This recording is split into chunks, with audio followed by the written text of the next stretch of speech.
We all want someone to love. There you are. We did have instant chemistry.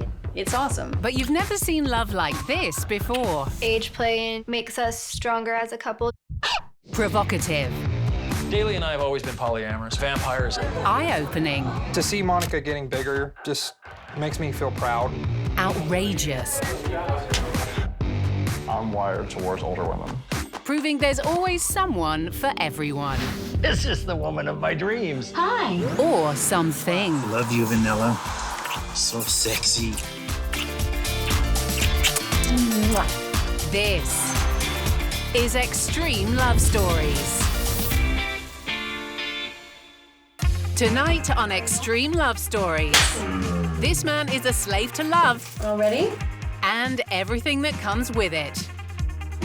One just isn't enough for this husband. Meet Tom, his wife, and his other wife. I don't have a preference between Reba or Belinda. And Misty and John say I do, even if her family do not. She told me I was ugly. Hey, sweetheart. But first, see what's getting this guy all revved up. This is one tailpipe I'd love to explore. Cars. Some of us desire them, and most of us want to own a good-looking or fast one. The commercials that they'd have on TV, they often refer to them as sexy, and I go, yeah, you're right, they are. They really are. But how many times have you seen a car and thought, wow, that car's hot? Well, Ed has taken his love for heavy metal to a whole new level.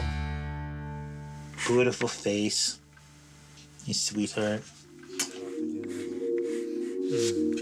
I'm not exclusively a tailpipe guy, but this is one tailpipe I'd love to explore because this is really sexy.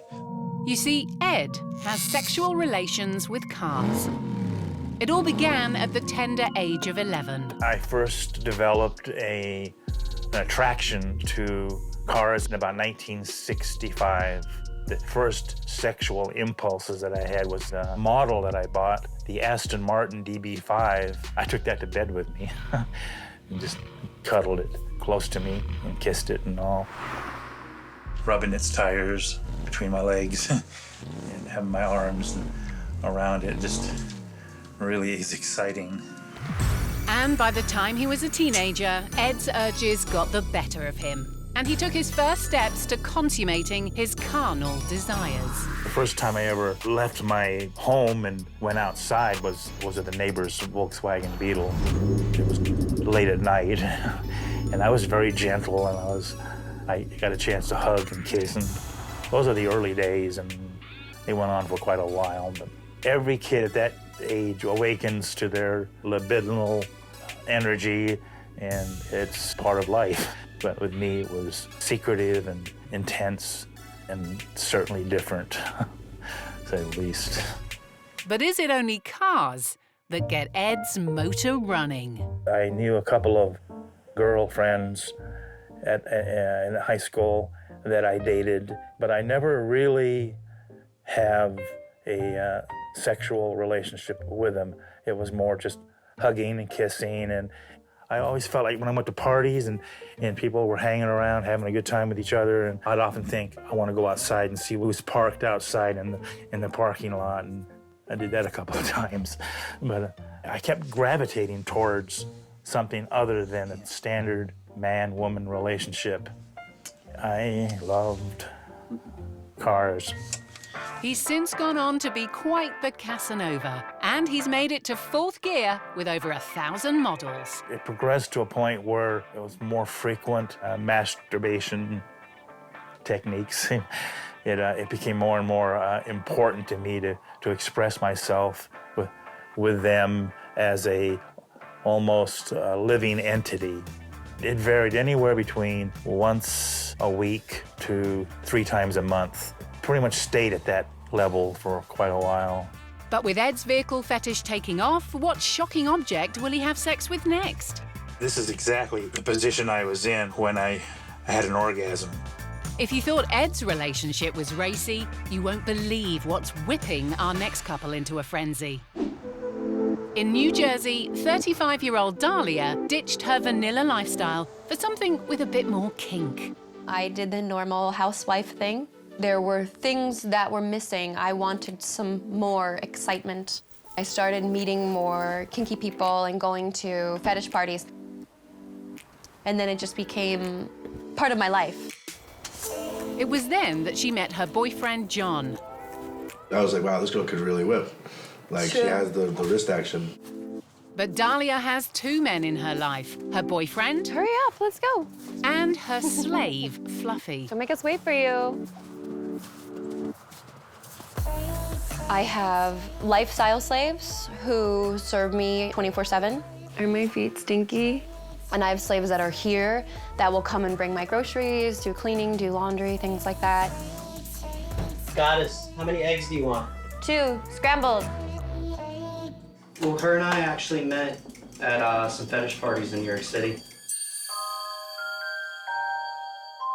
Next thing you know, I ended up becoming her slave.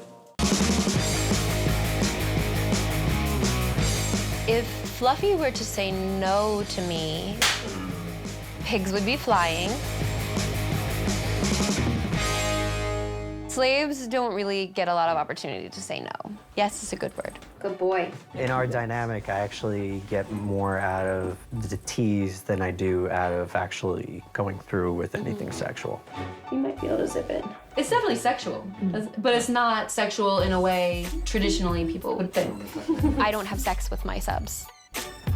Most submissive people have been that way for a really long time, and they hide it and they push it down inside of themselves because society tells them, oh, it's weird or it's wrong or it's non-traditional. But then once you actually meet a person who's in a healthy, fulfilling dom and submission relationship, they're so much more fulfilled by it. When I come to her house, I'm essentially in her kingdom. They're catering to her, keeping her happy. And that just makes my life so much easier.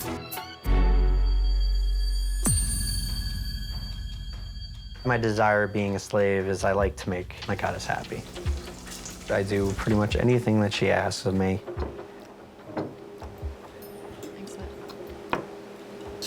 Look at this. None of this qualifies as undercooked. When you burn the bacon, we just need to teach him how to do bacon properly. Burning bacon isn't the only punishable offence here. All ready? Yes, guys. All right, let's go. Yes, guys. Even the most minor infraction can earn Fluffy a good thrashing. Hurry up.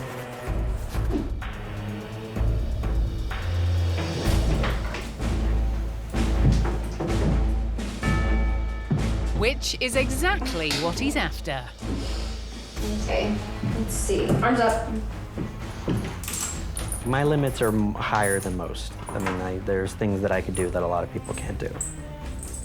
Now you're all locked up safe.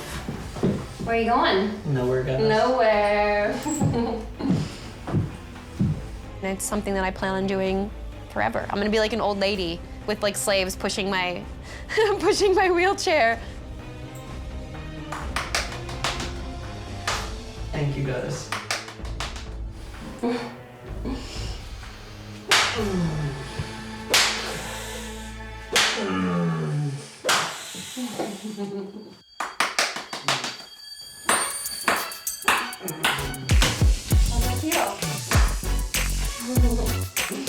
Great, guys. Thank you, guys. Fluffy and Dahlia seem to have a bond that's all tied up. But for Misty, ties to her strict religious family deprived her of love and acceptance. I have come to accept and love myself. I never thought this would be my reality of my life. Misty's journey has been a long and hard one. I always knew I was broken or not right. The church would say that I was demon-possessed or I had the spirit of whatever on me.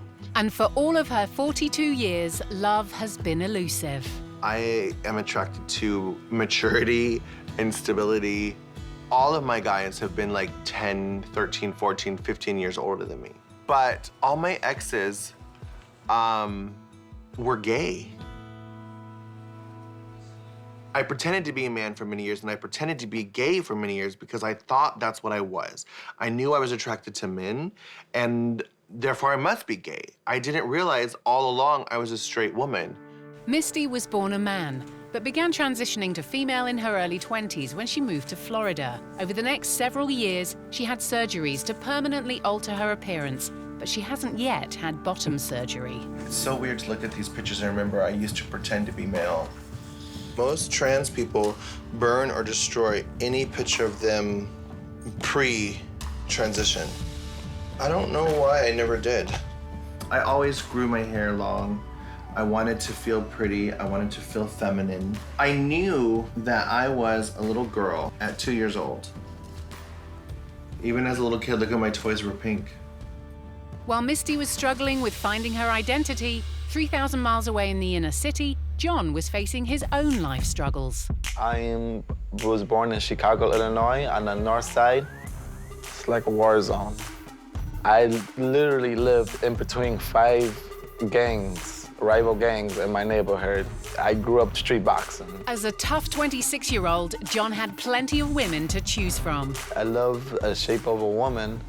If I wasn't in relationships, I was flirting with every single one of them. If a gay guy starts talking to me, I'll push him away. Get off me, I don't want you. John was always up for a date, and that's especially true for one particular night every year. I've always had a one-nighter on my birthday, and so I was looking for that. And I was just looking through pictures on dating sites of people close to me, and then I saw this big hair and big butt, and I'm like, wow, it's kind of nice. I said in my profile, I am a BBW/TS. If you're looking for a unique encounter, I might be your special girl with something extra. She says BBW stands for Big Beautiful Woman. I said, oh, okay, that's cool. Okay, I can dig that. And then TS stands for transsexual. And I'm like, what's transsexual mean? And she said, when a guy transforms into a woman. I'm like, a what? Will Misty be rejected again for revealing the truth? John and Misty still have a lot to learn about each other. John might be confused, but Misty knows exactly who she is. Not only is she out as a transsexual, she's also made a name for herself in the spotlight. Performing as Misty Eyes, her drag act has taken her all over the States, and she's a bit of a celebrity. But it's more than an evening of dressing up. I went to my first gay bar and I saw a drag queen performing on stage, and that's the first time I ever realized that gender wasn't extremely binary. And that's when my heart fell into drag.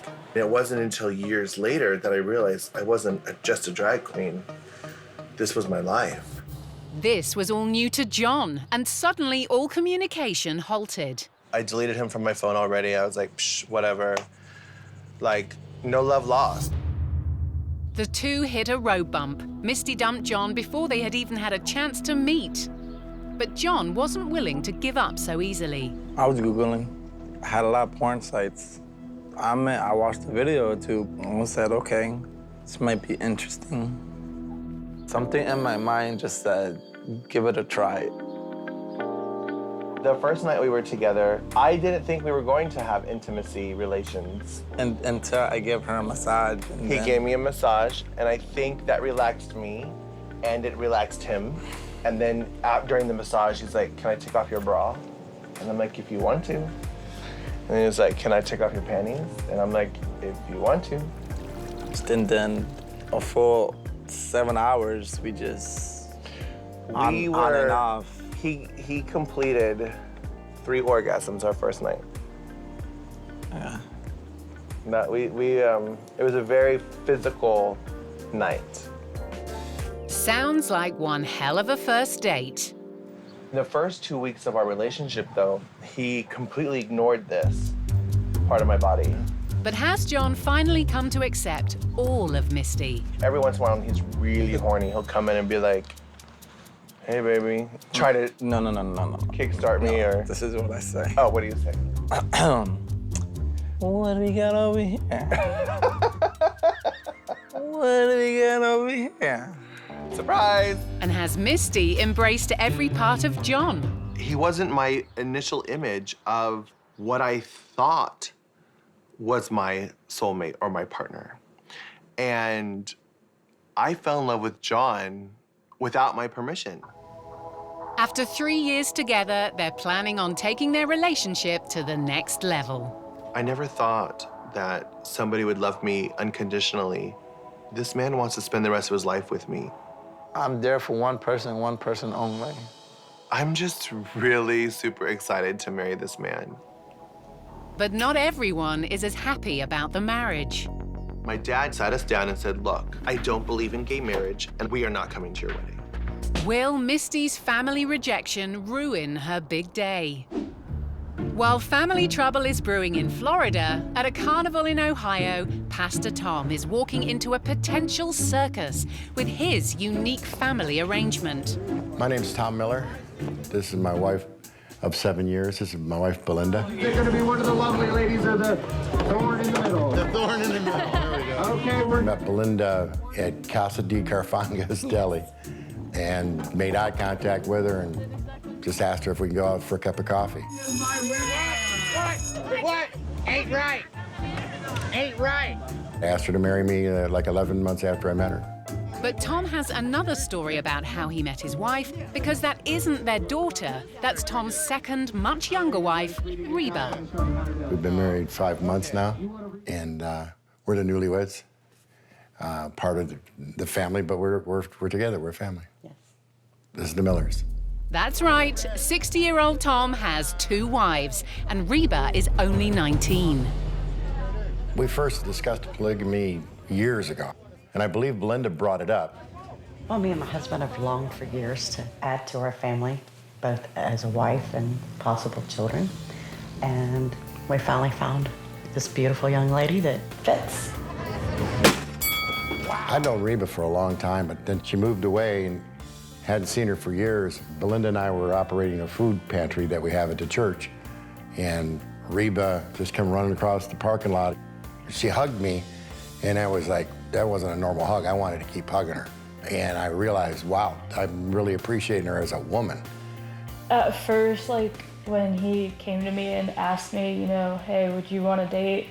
And I knew he was married, it was kind of weird. Like, I did have doubts and bad feelings, like, okay, is it gonna work? Over time, as we started, like, talking and dating, I was just like, you know what, I'm going for it.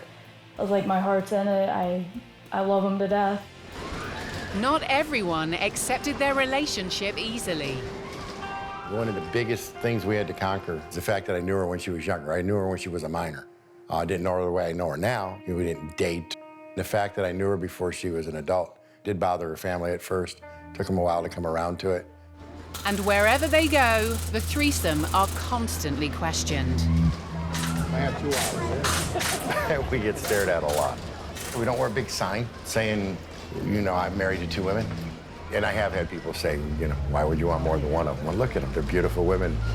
But how does this threesome make it work? I don't believe that polygamy has affected our intimate life at all. Actually, I believe it has helped it. I'm more of a, you know, laid back. I allow him to take more control when it comes to our intimate life. With Reba, it's a little different. She's a little bit more flirty, she's younger, she's more spunkier. In our relationship, we do not share a bed. It is one-on-one. Tom is either with me or he is with Reba. This is the master suite. This is where I stay. And a few days a week, one of the wives is in here with me.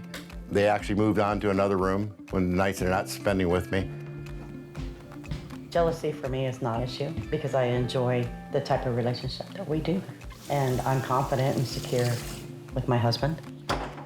Having to share him with another woman is kind of like, there are times where you get upset because it's like you're with her, but other than that, it's cool.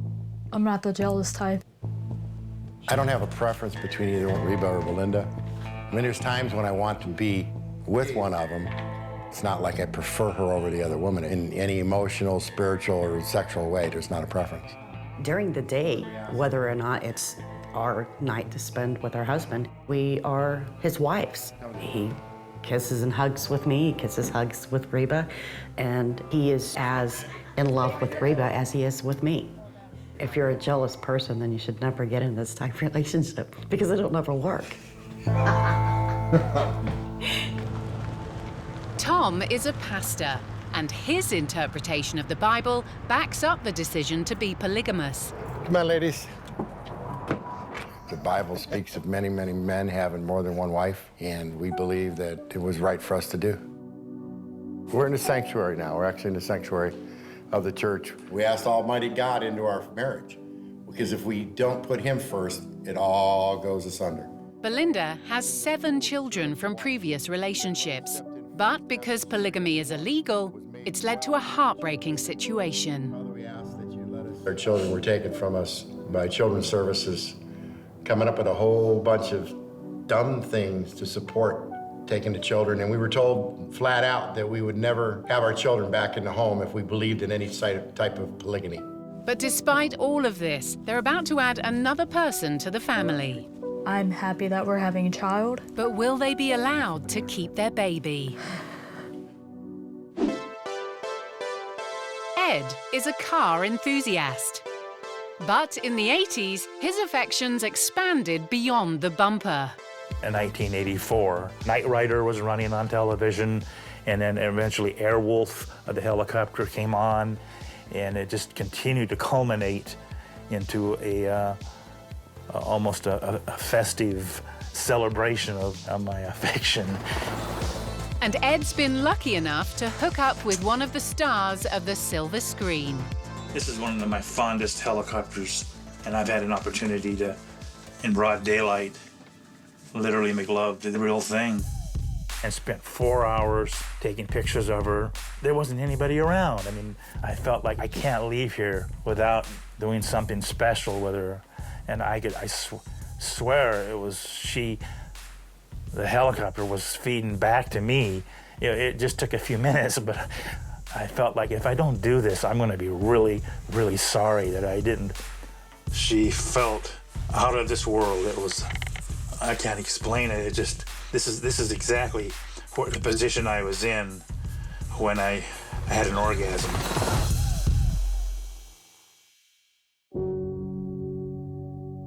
A few years later, unfortunately, the helicopter crashed and killing everybody on board during a firefighting rescue. So she died a hero. Sorry. Silly eyes. Then, just when he was least expecting it, Ed found someone special. I ended up falling in love with a car, and a white Beetle pulled up into our yard. I thought, God, that's cute.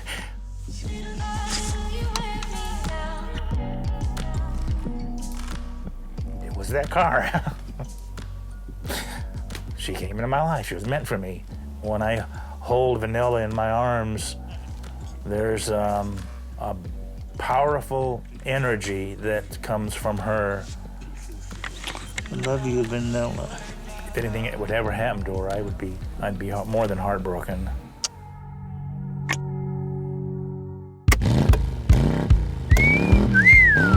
But what makes her special to me is just something about her form, her character, the way she sounds and feels. And all the stuff we've been through together, near and far, for 30 some odd years now. She feels what I feel, and it's intense. I make sure she's clean, and I love giving her a nice wax job, and I can rub and hear her little metallic noises, kind of squeaky noises. That sounds like she's enjoying her. And then when I get inside the car, it's like we're hearing her engine. So she's embracing me when I'm inside, and it's a continuous, sincere, affectionate, and yes, sexual expression of love. I have no problem with it. relating socially to people. It's just that I find cars more peaceful, more aesthetically pleasing. He's a wonderful soul. He's been a great neighbor to me. And if he's found something that makes him happy, then that makes me happy. I love you, Vanilla. Hopefully, Ed and Vanilla have nothing but smooth highway ahead of them. But Misty and John are fastening their seatbelts because they've got miles of rough road to cover before their wedding day. You're my everything.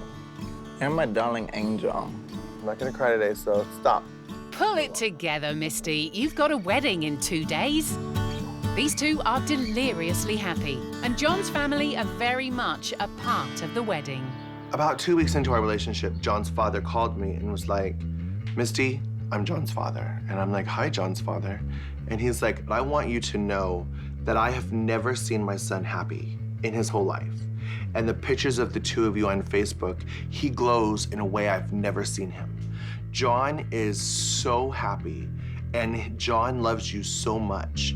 And I just want to let you know that I want to accept you into our family. You mean the world to me. But Misty's family have struggled with her lifestyle choices. She's one of 7 children, brought up by religious parents in Alaska. There's a picture of my mom on her wedding day. This is 1977. I think she was married a year after I was born. I've hid so much of myself from my mother because of fear of rejection and religion and church and the unacceptance of people. I have her maiden name because I was born out of wedlock. She got pregnant with me when she was 17, and her parents kicked her out of the home. And I think that's part of the reason why it hurt me so much that mom kicked me out of the family, because it happened to her too. Pushed by her parents to attend a Christian university, Misty's college days came to an abrupt end. I called mom, and I'm like, I was just kicked out of school. And she goes, why? What happened? And I'm like, well, I was caught in a gay bar and blah, blah, blah, blah, and they kicked me out for being gay. And I said, Mom, I need money. I need to come home. And she goes, well, you can come home when you come back to Jesus. Knowing she couldn't go home to Alaska, Misty settled about as far away as she could get, Florida. We were estranged for 16 years. A lot of my loved ones and chosen family here in South Florida know of our strained relationship, and we are doing our best to mend that relationship. So when Misty's family got news of the wedding, was it time for a reconciliation? Out of the blue, she called me and said, can you please come home for Christmas? My dad sat us down and said, look, I want you to know that we love you, but I don't believe in gay marriage, and I don't believe in what you're doing. We are not coming to your wedding. But with only 1 day until the wedding, Misty's in for a shock. Because it turns out, Dad doesn't speak for the whole family.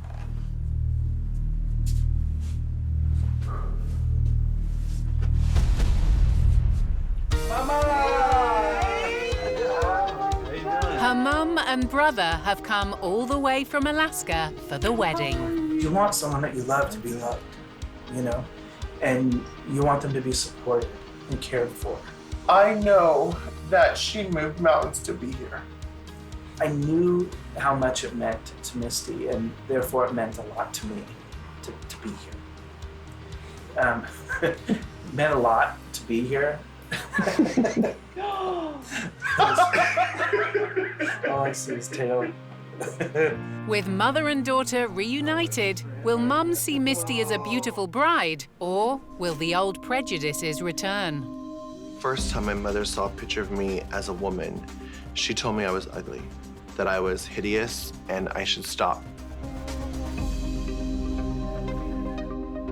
Do you want to see my stage clothes? Now that Misty has her mum here for the wedding, she's keen to show off her closet. This is my storage closet for all my costumes. I mean, I've got all kinds of things. Oh my goodness. This is Alice in Wonderland, Halloween.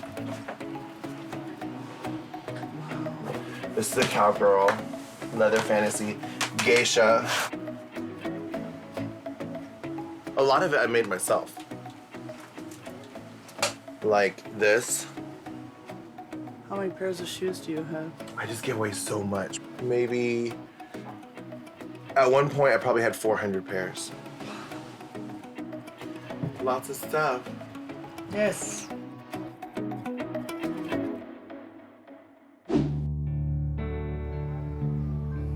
In Mansfield, Ohio, 61-year-old Tom Miller has 2 wives. And now his younger wife, Reba, just had a baby.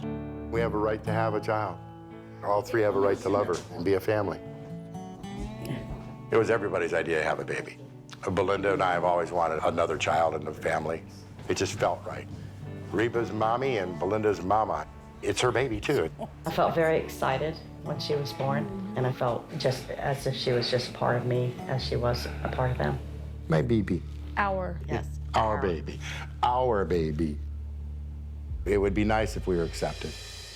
And we're taking this through the courts, you know, as far as we have to go to get the right to have more than one wife who is my spouse, my legal spouse, and the children are my heir. She's my heir, but by law, she's not. I love you. Love you lots. Mama. Mommy. Not the mama. When you have a family with what? Oh, I'm sorry. Did I interrupt you? Burping pad. When you have a family with more than one mother, there's just more people to help out and love her. They don't do diapers, man. I'll buy the diapers, yeah. Love you, sweetheart. I'd be walking her over to a neighbor's house if you guys were at home. Help. Even with a new baby, the 2 women still get to spend quality time with their husband. We always had 3 days with each other. You know, 3 days with Belinda, 3 days with Reba.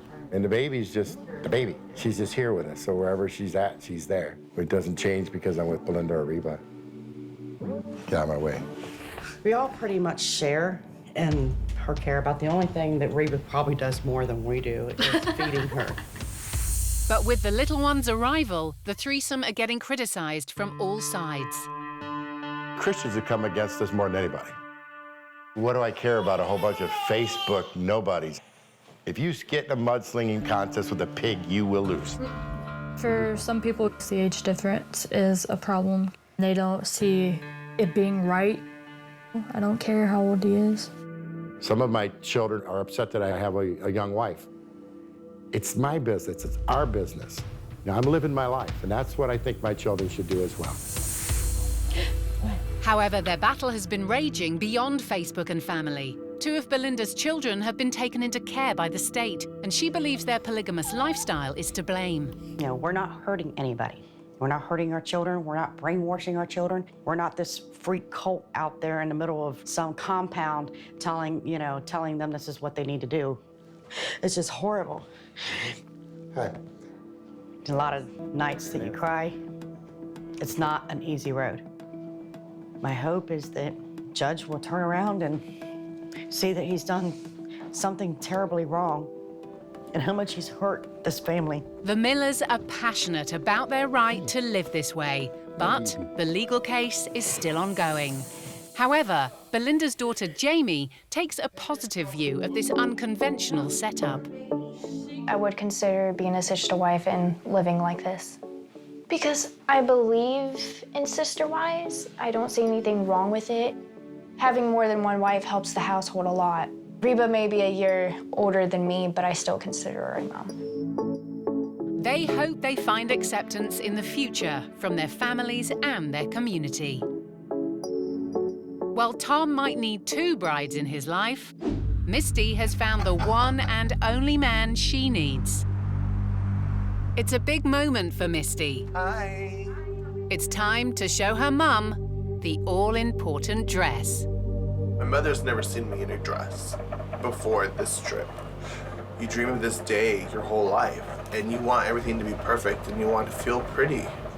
And of course there's anxiety and nerves, like, will they accept you? Will they love you? Will they approve? Here's the big build-up. This is the moment. Is she gonna pretend to like it, or is she really gonna like it?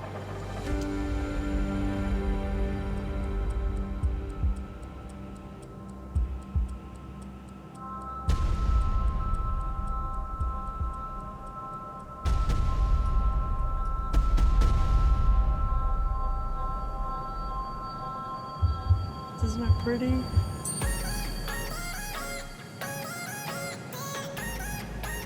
So right.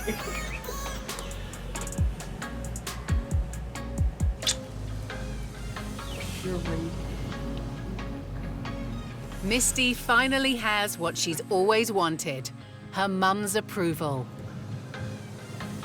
And this is what her heart has been set on to do, and I'm just so glad that she's doing what she wants to do.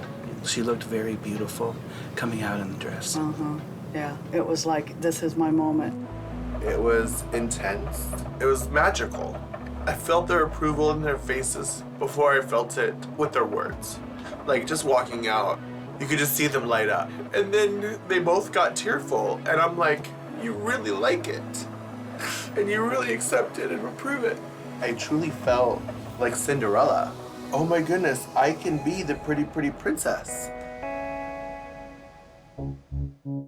John and his transsexual partner Misty are finally on the cusp of becoming husband and wife. I have severe anxiety, of course. Nervousness, tension. We had some hiccups and hurdles this morning, but we are here and we are going to do it. There might be some more hurdles ahead, because as each of John's groomsmen arrive, Thanks for coming, man. I got your little something. he greets them with a stiff drink. There's a bar at the other side if you want to fill up your flask. While the girls are getting dolled up, There is a glass table in the front for the other bar. Do not set it up until the wedding starts, because I don't want people to get alcohol going in. the boys are getting tanked I up. appreciate you guys coming here. This means the world to me.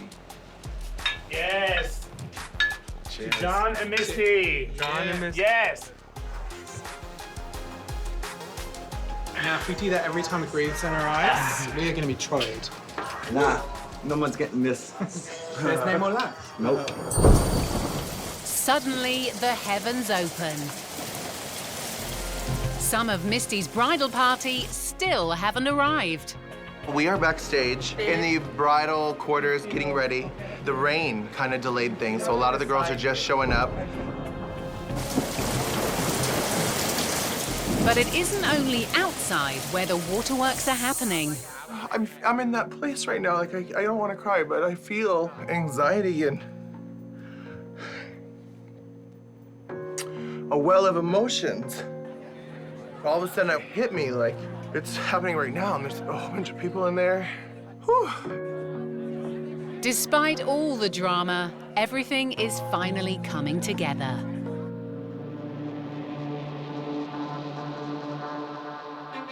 After 29 years of living as a man and 16 years of rejection from her family, Misty has finally made her dream wedding happen.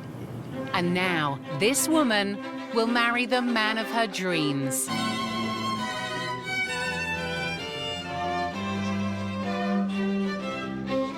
In the absence of her father, Misty has to walk herself down the aisle.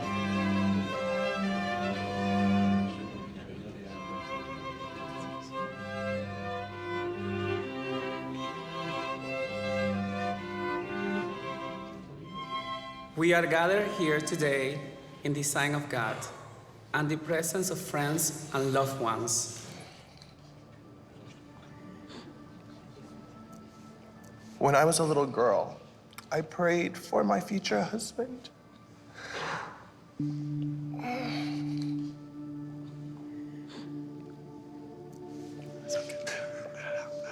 It's all right. I can't breathe. I prayed for my future husband. And you're everything I ever prayed for. You're loyal and protective. You're my bodyguard. You're my best friend. You're my soulmate. I love you. I'm so thankful to be your wife. I can't say anymore. That's it.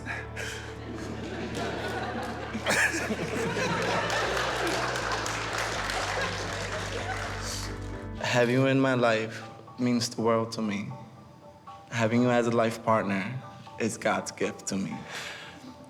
And I will do anything to protect you, because you are mine and I am yours. I now pronounce you husband and wife. You may kiss the bride.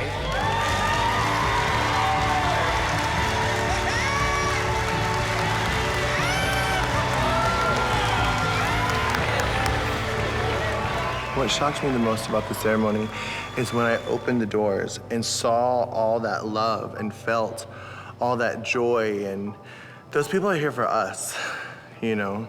You don't go to people's weddings you don't care about. And that, all of a sudden, just all the warmth and the emotion, and seeing John up there with all the groomsmen and bridesmaids, it was just, whew. I started crying before I even started walking. I love these guys. I love them to death. I invited them all to come up to Alaska. I think she looks shining. She looks stunning. All right, what we're about to do right now, we're about to get a grub on. Just gonna pig out like there's no tomorrow. Get drunk, get laid, maybe. You're getting laid tonight. You heard that cut?